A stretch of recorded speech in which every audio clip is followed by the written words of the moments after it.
कृपया हमारे YouTube channel SK Parashar को सब्सक्राइब करें और घंटी को दबाएं। धन्यवाद।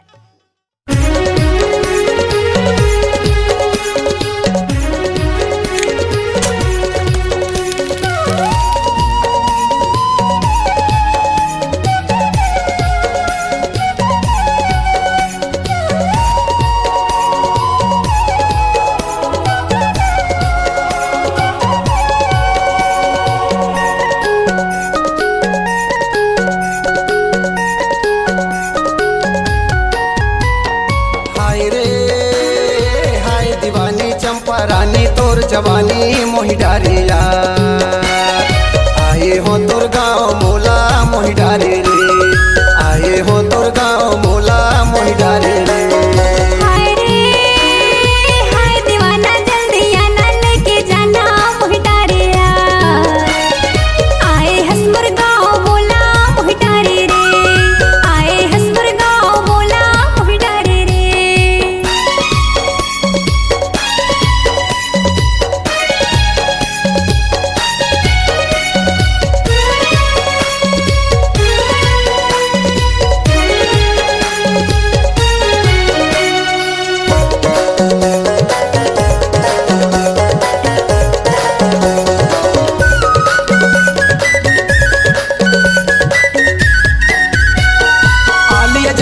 आखी तोर सनी लियोनी गाल हाय रे सनी लियोनी गाल गदराए है तोर जवानी लागे 16 साल मोला मोहि डारे यार आए हो तोर गाँव मोला मोहि डारे रे आए हो तोर गाँव मोला मोहि डारे रे।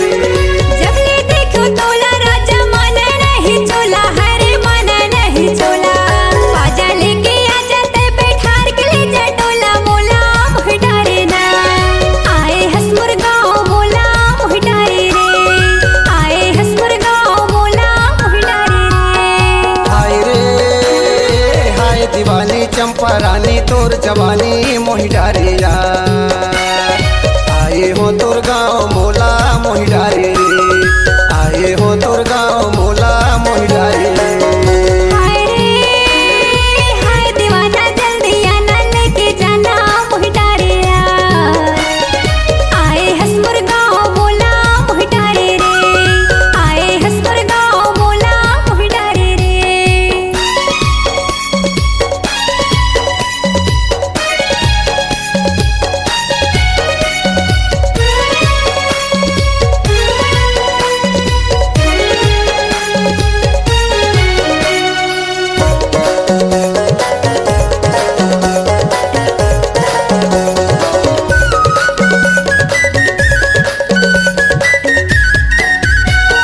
करिया बादर चुंदी तोर नथनी हवै तारा हाय रे नथनी हवै तारा तोर बिना मैं कैसे जी हूँ दे दे सहारा मोला मोहि डारे यार आए हो तोर गाँव मोला मोहि डारे रे आए हो तोर गाँव मोला मोहि डारे रे। लाली लुगरा लाबे राजा बिंदिया लाबे लाली हरे बिंदिया लाबे लाली तोला चुमन देवो नहीं उमर हवे बाली मोला मोहि डारे यार आए हसमुर गाँव मोला मोहि डारे रे आए हसमुर गाँव मोला मोहि डारे रे।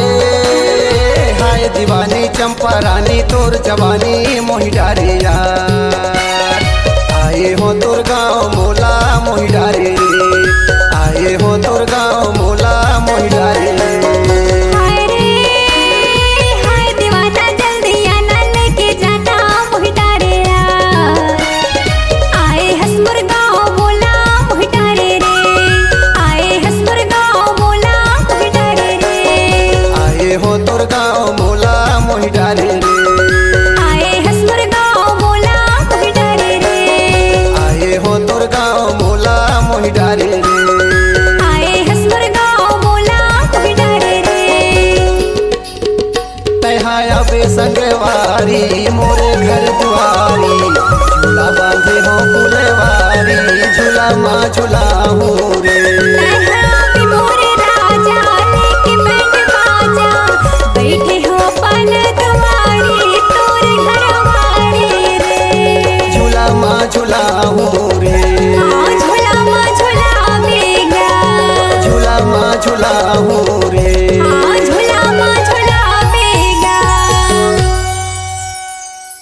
कार्यक्रम हेतु संपर्क करें माँ Gayatri music mobile centre, new bus stand, Mandla road, Dindori.